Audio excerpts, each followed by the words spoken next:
Hello viewer, কম্পিউটারের basic to advance টিউটোরিয়ালে আপনাদের সবাইকে স্বাগতম। আমরা যখন কম্পিউটার অন করব, কম্পিউটার অন করার সাথে সাথেই আমাদের সামনে চলে আসবে ডেস্কটপ। এটা পুরোটাকে সাধারণত ডেস্কটপ বলা হয়ে থাকে। ডেস্কটপ কাকে বলে? কম্পিউটার চালু করলে মনিটরের স্ক্রিনে যে উইন্ডো বিরাজ করে তাকে সাধারণত ডেস্কটপ বলা হয়ে থাকে। আর ডেস্কটপের ওপরে আমরা যেগুলো দেখতে পাই সেগুলো হচ্ছে আইকন। এগুলো সবগুলোকে একটি করে আইকন বলা হয়ে থাকে। যেমন this PC icon, recycle bin icon. তো এই আইকনগুলো অনেক সময় এখানে রাইট বাটনে ক্লিক করব ফাঁকা জায়গায়, ভিউ করব লার্জ। লার্জ ভিউ দিলে আইকনগুলো অনেক বড় হয়ে যায়। আবার ফাঁকা জায়গায়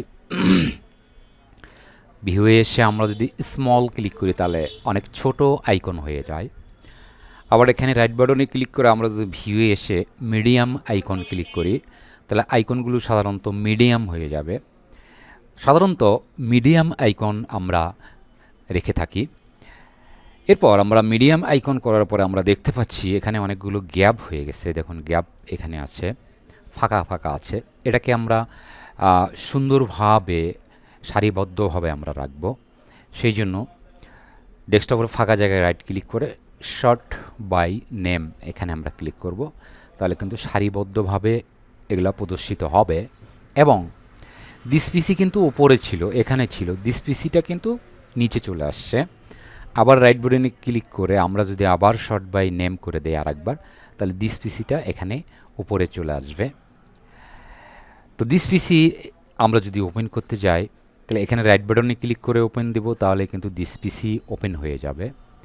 আবার দিস পিসিতে এসে যদি আমরা ডবল ক্লিক করি, মাউসের বাম বাটনে দুবার ক্লিক করলেও কিন্তু দিস পিসি এখানে ওপেন হয়ে যাবে। এখানে আমরা দেখতে পাচ্ছি অনেকগুলো ফোল্ডার আছে, আর নিচে আমরা দেখতে পাচ্ছি ড্রাইভ আছে। তো ফোল্ডার কাকে বলে? কম্পিউটারে অনেক ফাইল থাকে, ফাইলগুলোকে এলোমেলোভাবে না রেখে সাজিয়ে রাখার জন্য ফোল্ডার ব্যবহার করা হয়। এক ফোল্ডারের ভিতরে এক বা একাধিক ফাইল থাকে কিংবা ফোল্ডার থাকতে পারে। আর কম্পিউটারের ড্রাইভ, এগুলোকে সাধারণত কম্পিউটারের ড্রাইভ বলা হয়। তো ড্রাইভ সাধারণত কি? ড্রাইভ বলতে কম্পিউটারের স্থায়ী মেমোরিগুলোকে বোঝায়। হার্ড ডিস্ককে সাধারণত কয়েক ভাগে ভাগ করা হয়, যার প্রতিটি ভাগকে এক একটি ড্রাইভ বলা হয়। এদের মধ্যে সি ড্রাইভে অপারেটিং সিস্টেম ইনস্টল করা থাকে এবং বাকি ড্রাইভগুলো এখানে সির পরে ডিইএফ ড্রাইভ আকারে প্রদর্শন করে। এরপরে আমরা দেখতে পাচ্ছি বন্ধুরা টাস্ক বার। ডেস্কটপের নিচের দিকে লম্বা যে বার থাকে এখান থেকে দেখতে পাচ্ছি, এখান থেকে এই যে বারটা আছে এই বারটাকে সাধারণত টাস্ক বার বলা হয়।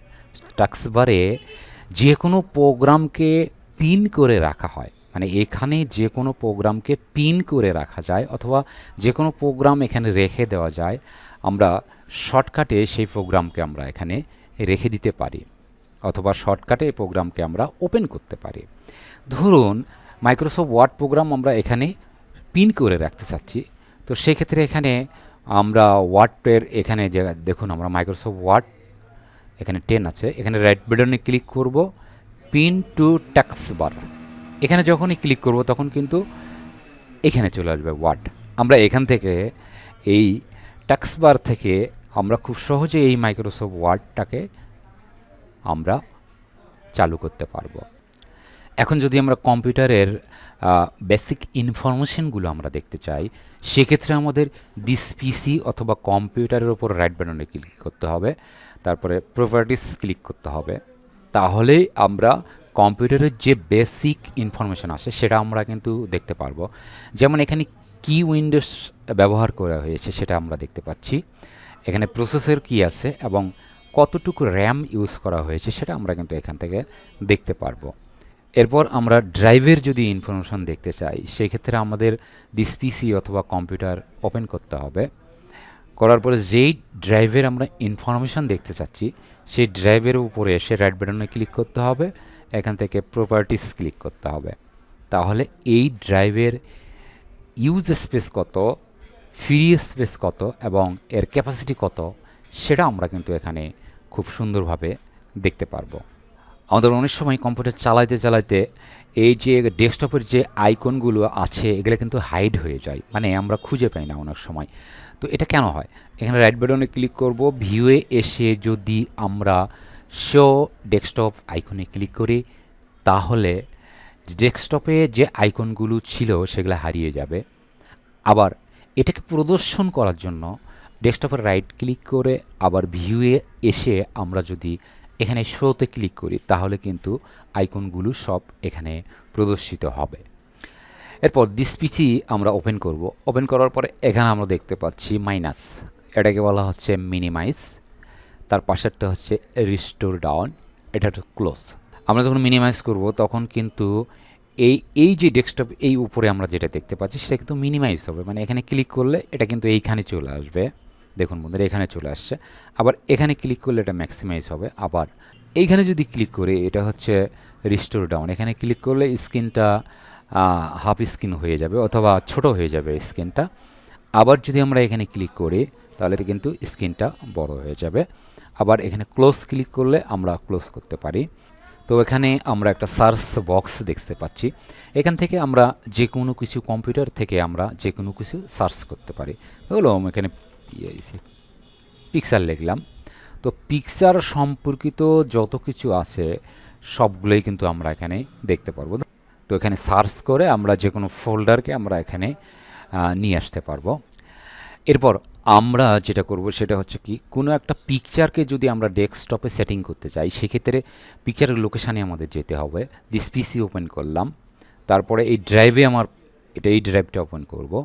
তারপরে আমার পিকচার এখানে আছে, এখান থেকে যেই পিকচারটা আমরা ডেস্কটপে সেটিং করব সেই পিকচারের উপরে আসলে আমাদের রাইট ক্লিক করতে হবে। এখানে রাইট ক্লিক করে সেট অ্যাজ ডেস্কটপ ব্যাকগ্রাউন্ড এখানে ক্লিক করব। করার পরে যখন ক্লোজ দেব তখন কিন্তু আমার ওই টার্গেটেড পিকচার কিন্তু এখানে চলে এসেছে। এখন যদি ইচ্ছা করি না এই পিকচারটা এখানে ভালো লাগতেছে না, এই পিকচারটা এখানে আমরা রাখবো না, সেই ক্ষেত্রে আমরা যেটা করব ডেস্কটপের ফাঁকা জায়গায় রাইট বাটনে ক্লিক করব, এখান থেকে পার্সোনালাইজ এখানে ক্লিক করব। করার পরে এখান থেকে যে ডিফল্ট থিমগুলো আছে সেগুলো আমরা কিন্তু এখানে ইউজ করতে পারি। এখানে ক্লিক করার পরে যে কোনো একটা থিমে ক্লিক করার পরে আমরা ক্লোজ বাটনে এখানে ক্লিক করব।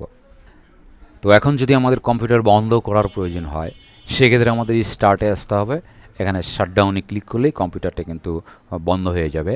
এটা আমরা শর্টকাটেও বন্ধ করতে পারি। কিবোর্ড থেকে অল্টার চেপে ধরে F4 চাপ দিব, আবার কিবোর্ড থেকে যদি আমরা ইন্টার চাপ দিই তাহলেই কিন্তু কম্পিউটার শাটডাউন হয়ে যাবে।